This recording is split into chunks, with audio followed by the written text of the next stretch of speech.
কৃষক রহিম তার সবজি বাগানে কাজ করছে। তার ফসলগুলো খুব একটা ভালো হচ্ছে না এবং সে কিছুটা হতাশ। হঠাৎ তার নজর পড়ে তার বাগানের এক কোণে।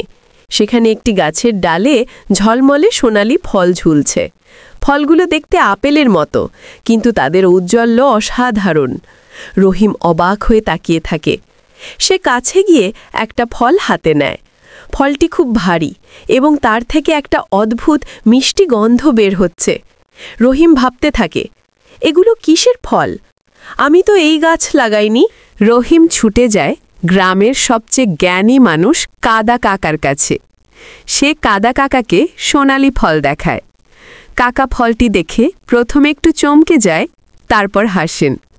কাদা কাকা রহিমকে বলেন, এগুলো কোনো সাধারণ ফল নয়, এগুলো হলো স্বপ্ন ফল, যা কেবল সেই সব কৃষকের জমিতে জন্মায় যারা তাদের ফসলকে নিজের সন্তানের মতো ভালোবাসে।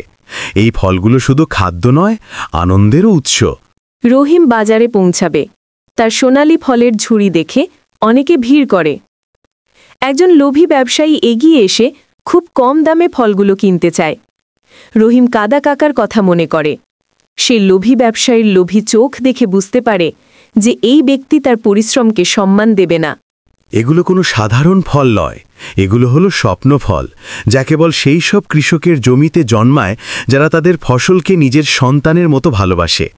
এই ফলগুলো শুধু খাদ্য নয়, আনন্দেরও উৎস। দেখে কিছু গরিব শিশু মন খারাপ করে বসে আছে, কারণ তাদের কাছে কোনো ফল কেনার টাকা নেই। রহিম তাদের কাছে গিয়ে একটা করে সোনালি ফল দেয়। শিশুরা ফলটি পেয়ে খুব খুশি হয়। তাদের এই আনন্দ দেখে আশেপাশের গ্রামবাসী এগিয়ে আসে।